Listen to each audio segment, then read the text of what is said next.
Hello, Assalamu alaikum. I'm Dr. Tariq, American Board Medical Consultant, currently working in UAE. अच्छा साहब, आज मैं जिस टॉपिक पे डिस्कस करने जा रहा हूँ वो कोलेस्ट्रॉल का टॉपिक है। आजकल बड़ी कंट्रोवर्सी चल रही है।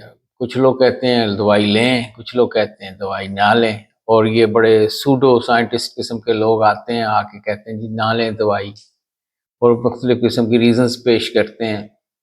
लेकिन चालाकी ये करते हैं कि प्रेजेंटेशन से पहले लिख देते हैं कि भाई दवाई बच्चों की पहुंच से दूर रखें, और कोई ख़राबी हो तो डॉक्टर से मशवरा करें। यानी कहते हैं जी कि ये आप अपने डॉक्टर से एक्सपर्ट ओपिनियन ले लें, हम तो बस जैसे एक मशवरा दे रहे हैं। तो इस बात को क्लियर करना बहुत ज़रूरी है, क्योंकि अभी तो एनालाइज किया गया है कि अगले 10 साल में 10,000 अमवात एक्स्ट्रा होंगी हार्ट डिजीज़ की वजह से, क्योंकि लोगों ने दवाई खानी छोड़ दी इन लोगों की नसीहतों में आज। अच्छा चलें, पहले कोलेस्ट्रॉल के बारे में आपको बता दें। कोलेस्ट्रॉल है क्या? कोलेस्ट्रॉल असल में 3 लफ्ज़ों का मजमूआ है, और ये ग्रीक ज़बान से आया है, पुरानी ग्रीक ज़बान से। कोलेस, एस्ट्रोस एंड ऑल। कोलेस का मतलब है ऐसी चीज़ जो आपके पित्ते के जो बाइल होते हैं ना, सफरा, उससे हासिल की जाती है। एस्ट्रोस यानी एक सॉलिड चीज़, और पहले इसका नाम कोलेस्ट्रीन रखा गया था। एक डॉक्टर था, फ्रेंच डॉक्टर फ्रांकोis पोलियर लासेल, जिसने जो बाइल स्टोन्स होते हैं ना, पित्ते की पत्थरी, उसको साफ करके क्रश करके ये इस तरह की चीज उसमें से निकाली थी, और इसका नाम इसने रखा था कोलेस्ट्रोल, कोलेस्ट्रीन। उसके बाद पता चला कि ये तो असल में एक अल्कोहल है। देखिए हाइड्रोक्सिल ग्रुप इसके लाल रंग के इसके एंड पे है, तो इसलिए इसको फिर कोलेस्ट्रॉल कहते हैं। कोलेस्ट्रॉल आप ऐसे समझ लिए एक डंडी सी होती है। अब इसको मैं आपको दिखाता हूँ। ये जो है ना, ये आपके जिस्म का सबसे इंपॉर्टेंट चीज़ है। ये आपकी जितने भी सेल्स हैं ना, इन सेल्स का कवरिंग है जिसको कहते हैं सेल मेम्ब्रेन, ये इसी से बनती है। ये देखिए, ये है वो डंडी, ये इसका लाल रंग, ये डंडी अंदर आ जाती है, और बाहर उसके फॉस्फेट की लेयर होती है, और ये सारा मिलके जिस तरह ओरियो ओरियो के जो बिस्किट्स होते हैं ना, इस तरह की एक सैंडविच टाइप, अंदर कोलेस्ट्रॉल, बाद में फॉस्फोलिपिड्स और ट्रांस मेम्ब्रेन प्रोटीन्स इसके वो होते हैं, ट्रांसपोर्ट चैनल्स। तो इस तरह ये सेल मेम्ब्रेन बनाती है कोलेस्ट्रॉल। अच्छा, अब इसमें बड़ी इंपॉर्टेंट चीज़ है कि पूरे जिस्म में तकरीबन 35 ग्राम कोलेस्ट्रॉल टोटल होती है। 35 ग्राम देख लें, 2 चमचे खाना खाने की कोलेस्ट्रॉल। और इंसान जो खाना खाता है उसमें से 380 मिलीग्राम रोज ये कोलेस्ट्रॉल इस खाने में हासिल होती है। और इस 380 मिलीग्राम में भी अक्सर जो होती है वो एस्टर की फॉर्म में होती है, जो अब्जॉर्ब नहीं होती जिससे। तो बाकी 1 ग्राम रोज इंसान का जिस्म प्रोड्यूस करता है, जिसमें मेनली जो है इसका जिगर होता है, लिवर वहां से बनती है। और बाकी ब्रेन के जो होते हैं ना, जो सेल्स, वो बनाते हैं और सप्लाई करते हैं, क्योंकि ये बहुत इंपॉर्टेंट चीज़ है जिस्म के लिए। इसीलिए कोलेस्ट्रॉल सिंथेसाइज होकर पूरे खून में जाके पूरे जिस्म का चक्कर लगाती है, और हर जगह कोलेस्ट्रॉल को डिपॉजिट करती है, ताकि इसकी मेम्ब्रेन की मेंटेनेंस और स्ट्रक्चर और नए सेल की फॉर्मेशन में ये काम आए।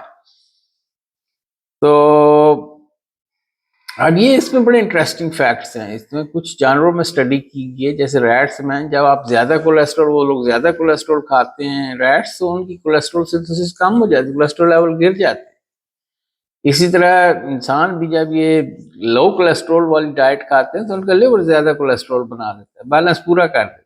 और जब वो ज़्यादा कोलेस्ट्रॉल खाते हैं तो लिवर कोलेस्ट्रॉल बनानी कम कर देता है, जिसकी वजह से कोलेस्ट्रॉल का लेवल मेंटेन रहता है।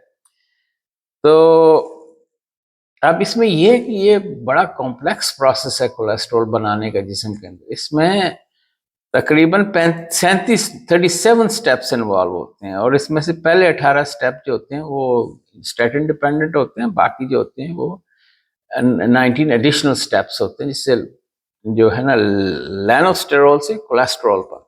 अब इसमें एक और मैं आपको इंटरेस्टिंग फैक्ट बताता हूँ कि जो प्लांट्स होते हैं ना, किसी भी किस्म का प्लांट कोलेस्ट्रॉल नहीं बना सकता। कोलेस्ट्रॉल प्लांट्स में बनता ही नहीं, इसलिए कभी आपका कोलेस्ट्रॉल प्लांट से नहीं आएगा। बल्कि प्लांट्स में एक चीज होती है जिसको फाइटोस्टेरोल कहते हैं। फाइटोस्टेरोल जो होता है ना, ये कोलेस्ट्रॉल नुमा चीज होती है। अच्छा, ये जो फाइटोस्टेरोल्स हैं ये प्लांट्स की कोलेस्ट्रॉल कह सकते हैं इसको, ये कोलेस्ट्रॉल नहीं होती।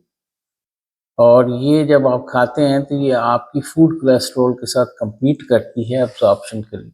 इसकी वजह से कम कोलेस्ट्रॉल अब्जॉर्ब, और जब ये बॉडी में जाती है तो ये बॉडी में सर्कुलेट करके फिर दोबारा वापस आती है लिवर में, और बाइल से निकल जाती है पाए, यानी आपके सफराज में खारिज हो जाती है।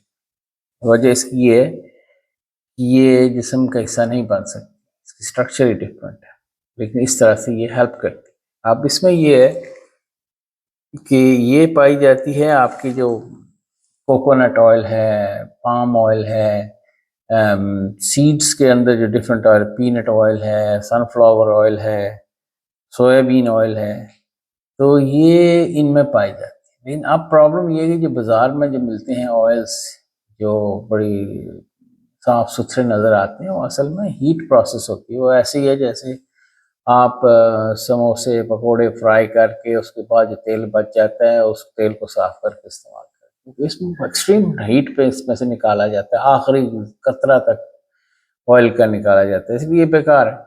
इसके लिए सिर्फ आप वो ऑयल यूज़ कर सकते हैं जो कोल्ड प्रेस है। कोल्ड प्रेस का मतलब है कि इसमें कोई हीट का इस्तेमाल ना हो, जैसे हमारे ट्रेडिशनल प्रेस होते थे लकड़ी के, बड़े बड़े उनके दरमियान, तीनों के दरमियान इसको प्रेस करके इसमें से ऑयल निकाला जाता है, वो इफेक्टिव होते हैं और उनके फाइटोस्टेरोल कोलेस्ट्रॉल को कम करते हैं। अब ये है कि कोलेस्ट्रॉल जो होती है जब जिस्म में जाती है दो तरह से आती है।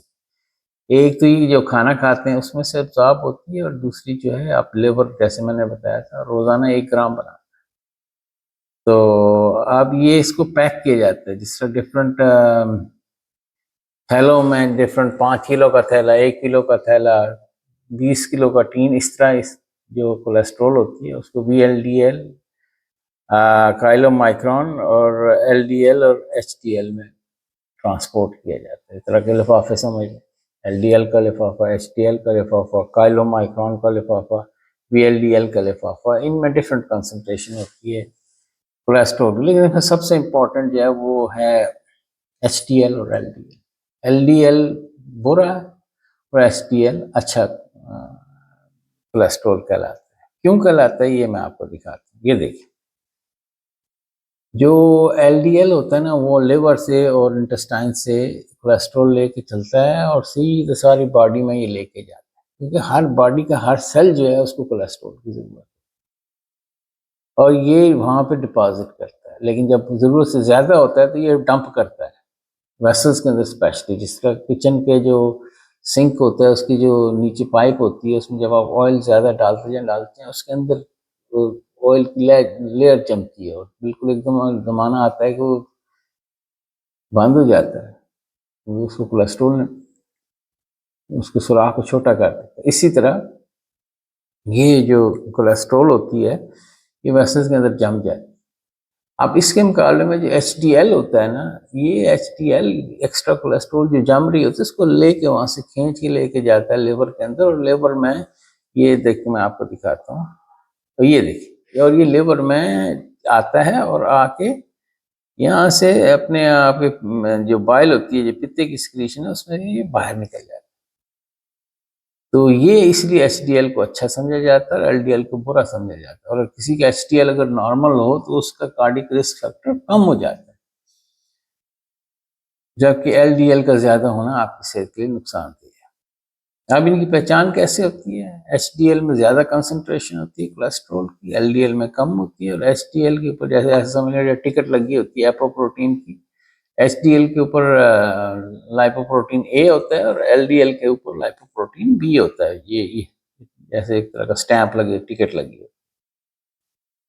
अब ये देखें HDL की वजह से प्लैक्स बन रहे हैं। अब ये है कि ये इसके लिए दवाइयाँ दी जाती हैं, और यही सवाल है कि दवाई खानी चाहिए या नहीं खानी चाहिए। उसमें आपको ये याद रखना चाहिए कि नॉर्मल जो होता है, टोटल कोलेस्ट्रॉल को 200 मिलीग्राम पर डेसीलीटर माना जाता है और LDL को 100 मिलीग्राम पर डेसीलीटर। और ये नॉर्मल कोलेस्ट्रॉल जो होती है ये आपकी सेहत के लिए मोस्ट अप्रोप्रिएट लेवल्स होती है। अब होता ये है कि कुछ लोगों में बहुत ज़्यादा होती है, और जो डेंजरस लेवल होता है वो 190 से ऊपर तक का होता है। और 190 से ऊपर तक अगर आपकी कोलेस्ट्रॉल है, या अगर आपको डायबिटीज़ है, या आपको हार्ट अटैक हो चुका है, तो उससे नीचे का भी देखना पड़ता है, कम करना पड़ता है। अब इसमें ये है कि लोग कहते हैं जी ना खाएं। क्यों ना खाएं? क्योंकि सबसे बड़ी बात ये कि साइड इफ़ेक्ट में ये है कि एक तो ये कि ये मेमोरी, ज़ाहिर है 50 से ऊपर के लोग ज़्यादा इस्तेमाल करते हैं, उनमें मेमोरी का प्रॉब्लम होता है, और जो अल्ज़ाइमर डिमेंशिया होता है इसको ये ज़्यादा करते हैं। इसके अलावा जो डायबिटीज़ वाले हैं उनकी डायबिटीज़ थोड़ी सी ख़राब हो जाती है। इसी तरह ये नींद नहीं आती है, फटीग काज़ करती है, पट्ठों में दर्द होता है, लिवर के एंजाइम रेज होते हैं। इसकी वजह से ये जो सूडो साइंटिस्ट टीवी पे आके अपनी रेटिंग के लिए कहते हैं कोलेस्ट्रॉल की दवाइयाँ ना खाएं, इससे आपको ये हो जाएगा, ये इन्हीं साइड इफेक्ट्स की बात। लेकिन ये इसके बारे में मैं आपको एक बात बताऊं, कोलेस्ट्रॉल का इलाज आप डाइटरी परहेज से भी कर सकते हैं, दवाइयों से भी कर सकते हैं, और नहीं भी कर सकते। ये ऐसी बात है जब आपकी कोलेस्ट्रॉल लेवल माइल्डली एलिवेटेड हो, जैसे आपके बाग में बैठे हैं, उधर कोई बिल्ला, कोई ऐसा जानवर घुसा है, आप जूता उतारते हैं, उसको मारते हैं, वो भाग जाता है, फेयर इनफ। अगर आपकी कोलेस्ट्रॉल इतनी ज्यादा नहीं है तो ना खाएं दवाइयाँ, छोटी मोटी डाइटरी रिस्ट्रिक्शंस को कंट्रोल करें। आपके उसके मुकाबले में आप जा रहे हैं और आपके पास बंदूक लोड की हुई पड़ी हुई है, और सामने से शेर आता है, आप बंदूक साइड पर रख के जूता उठा के शेर को मारेंगे तो क्या होगा? तो आपको खत्म कर देगा। तो इसीलिए जब आपकी एक लेवल से ज्यादा होती है, अगर आप नहीं खाएंगे दवाई तो आपको मार देगा, कोलेस्ट्रॉल विल किल यू। अच्छा, अब इसी तरह ये है कि भाई कोलेस्ट्रॉल ज्यादा आपका नहीं, ये साइड इफेक्ट भी, ये साइड इफेक्ट भी, ये साइड इफेक्ट। इसी तरह मतलब ये शेर आपके सामने, गन आपके पास लोड की हुई पड़ी है, और आप उसको चलाते नहीं है, इसलिए कि यार इससे जो आवाज आएगी उससे मेरे कानों में साए साए होगा, इसलिए मैं नहीं करता। Doesn't make any logic. तो इसके लिए बड़ी स्टडी की गई है, साइंटिस्ट ने देखा है कि अगर आप ये दवाइयाँ छोड़ देते हैं तो सिर्फ इंग्लैंड में अगले 10 साल में 10,000 एक्स्ट्रा डेथ होंगी इन लोगों की वजह से, जिन्होंने इन सूडो साइंटिस्टों के मशवरे से उनके कोलेस्ट्रॉल की दवाइयाँ खानी छोड़ दी। और ये देखें इतने चालाक हैं कि वो अपने जब प्रेजेंटेशन करते हैं कहते हैं ये तो जस्ट एक मशवरा है, ये हमारे इसके रिप्लेस नहीं कर सकता जो साइंटिफिक डॉक्टर्स जो अगर आपको प्रिस्क्रिप्शन देते हैं। यानी बच्चों की पहुंच से दूर रखें, और तबीयत ज्यादा खराब हो तो डॉक्टर से मशवरा करें, क्योंकि पता है अगर कोई मर गया तो पीछे आके वो अगर मुझ पर कोर्ट में ले गए, मैं तो कहूँगा यार मैंने तो पहले ही कहा था, ये तो जस्ट एक मशवरा है। तो इसलिए इसकी एहतियात करनी बड़ी जरूरी है। अब साइंटिस्टों ने बैठ के आपकी हल निकाला है। वो ये कहते हैं कि जो अगर आपकी कोलेस्ट्रॉल एलडीएल बुरी वाली कोलेस्ट्रॉल 190 से ज्यादा है तो आपको दवाइयाँ खानी है, अगर आप नहीं खाएंगे तो यू विल किल योरसेल्फ। आप 100 से लेके 190 के दरमियान जो लेवल्स हैं उसके बारे में ये है कि वो ये कहते हैं कि अगर आपको कोई शुगर नहीं है, हार्ट की बीमारी नहीं है, और उसके अलावा एक और साइंटिफिक फार्मूला होता है जिसके जरिए हम चेक करते हैं कि अगले 10 साल में इस बंदे को हार्ट अटैक का कितना रिस्क है। अगर वो हार्ट अटैक का रिस्क भी नहीं है, 7.5 से कम है, तो ऐसे लोगों को डाइटरी एडवाइस है। डाइट्स, बहुत सारी डाइट्स हैं, मैं आपको दिखाता हूँ कौन सी डाइट्स जो हैं वो कंट्रोल करती हैं आपकी शुगर कोलेस्ट्रॉल लेवल। लेकिन अगर आपका कोलेस्ट्रॉल 190 से ऊपर है, या आपका कोलेस्ट्रॉल 100 से ऊपर है लेकिन आपको हार्ट अटैक हो चुका है, या आपको डायबिटीज है, तो ऐसी सूरत में आपको दवाई लेनी पड़ेगी। अच्छा, इसके हमने 2 पार्ट्स किए ताकि आपको बोरियत फील ना हो, और take your time to watch it. तो ये पार्ट 1 था, अब पार्ट 2 भी इसका कंटिन्यू हो रहा है, उसको आप प्लीज जरूर वॉच करें। Thank you.